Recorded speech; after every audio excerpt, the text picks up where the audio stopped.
Welcome to Charts Today. My name is David Linton, and today's edition for Wednesday, the 18th of September, comes to you from London. And we're seeing the dollar dip here. All eyes on the Federal Reserve today. The market's widely expecting a cut, so that's sort of priced in. But we are just seeing the dollar. It's holding on to its bullishness because it's still above the cloud. Remembering that this blue line, the lagging line, it's only when we're through the cloud that we're bearish, and we're bullish above the cloud here on the daily and on the weekly. So our long-term trends are bullish, medium-term bullish, short-term it's bullish to neutral really, but we do also have this support on the point and figure chart. We do have downside targets. One is activated, the other is not, but we've got more upside targets. So the market is expecting a cut in rates today, and that is just having a little impact on the dollar, and we're seeing therefore that the Eurodollar, the euro is strengthening in anticipation of that. Dollar yen is still holding strong, and against the pound, sterling is also just holding its position against the dollar and against the euro as well on the short-term chart. So sterling is actually holding on to some strength over the last week or so. It's quite interesting given all the political turmoil, and against the Swiss franc we see that rise as well.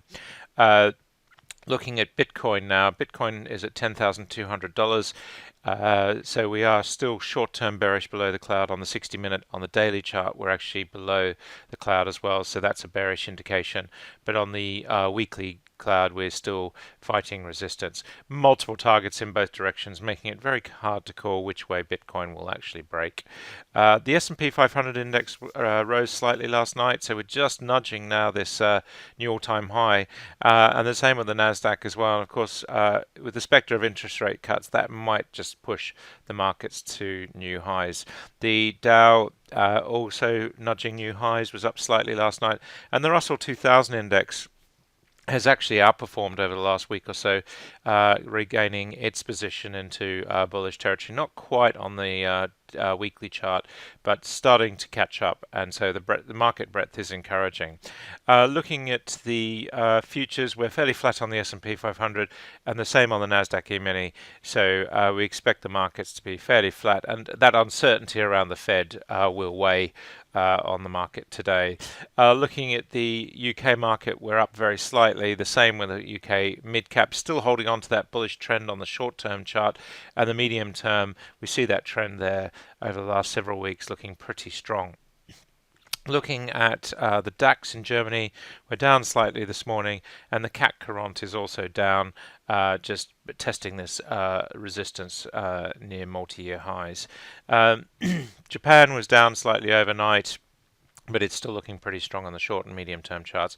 The Hang Seng was flat after fairly big falls the day before, and the Chinese market, the Shanghai index, is holding on to its short-term bullish trend, not quite enough to get it into medium-term bullish at the moment, and we've got still downside targets hanging over us. Looking at the Indian market, the Sensex was up 1/3%. It's been fairly flat this last week, but we saw, in fact, the last several weeks, we see the sort of flat action here, but we are still looking a little bit bearish in the medium term, the long-term chart just holding on. The Aussie market was down 0.2%. It's still holding on to its bullish trend on all three time frames, so that's looking pretty strong. Brent crude fell back yesterday, so we're sitting now at $64.50. So we've come right the way back. We were obviously in the 70s when we had that spike.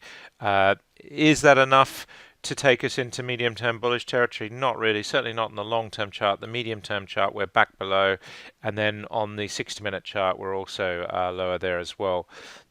WTI looking pretty good and staying above the medium-term trend, unlike Brent, and we're seeing the bullish trend just holding on as well. So it'll be interesting to see. It's what happens after this reaction. Of course, if we go higher, we activate this upside target, but there's no clear signs that we are going to go higher yet.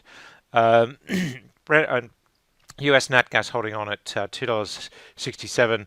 The medium-term trend is still in that bullish transition, and we've got short-term upside targets of around 3% higher, so looking quite strong there as well. Gold back above the $1,500 mark, just not enough to really take the chart bullish on the short-term chart. We're just seeing a lot of uncertainty here. Of course, interest rates will have a little bit of an impact there. And if we look at silver, we're still sitting just a little bit bearish. US 10-year yields also waiting in anticipation. Fell back slightly over the last couple of days. And of course, there'll be some nervousness around the Federal Reserve.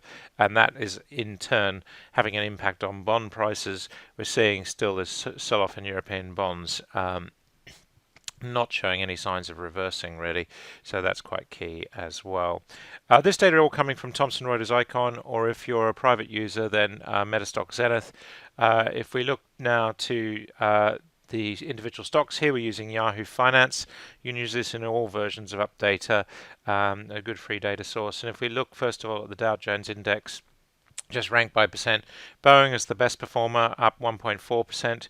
We're seeing here this transition into bullish on the chart, and the relative on the Dow Jones index actually starting to turn around quite strongly. Dow Chemical was the worst performer. Apple, we were up 1/3%, still pushing to get to new highs on Apple and looking quite strong. Outperforming the market by 18% this year on the Dow, so still looking pretty strong. Against the NASDAQ, looking at the top stocks here, we have Ultra Beauty. They were up 3.7%, not enough to really change the dramatic fall that we saw a few weeks ago. And American Airlines also looking strong, but again, the chart looking pretty dire. Looking at the downside, we've got Coret Retail. They're down 6%, so they were hit quite hard. And Heinz Kraft also looking lower as well, and that chart looking quite grim. The Aussie market, the best performer here is Resolute Mining. They're up 4.5%. That chart really having rocketed, outperforming the Dow Jones by 60% this year, so looking very strong indeed. Worley Parsons, they're down 4%.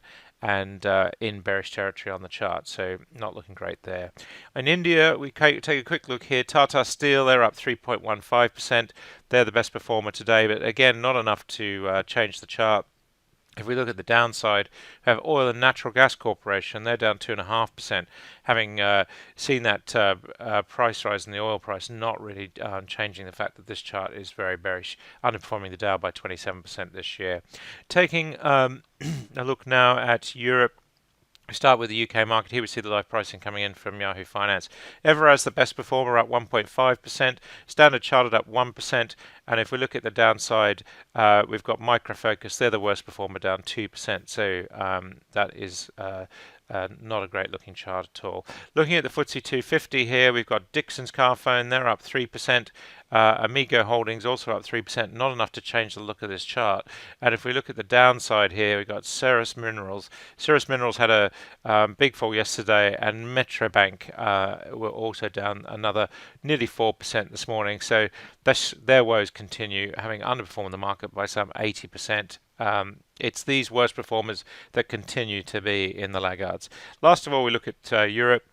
The top 50 stocks in Europe. ASML Holdings in Amsterdam, they're up 1% this morning. That chart looking stellar.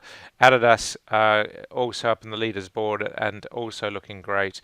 And then if we look at the downside, we've got Deutsche Post, the worst performer, down 1.4%, although the chart is actually still holding medium-term bullish. That's it for today. Until tomorrow, happy charting. See you then.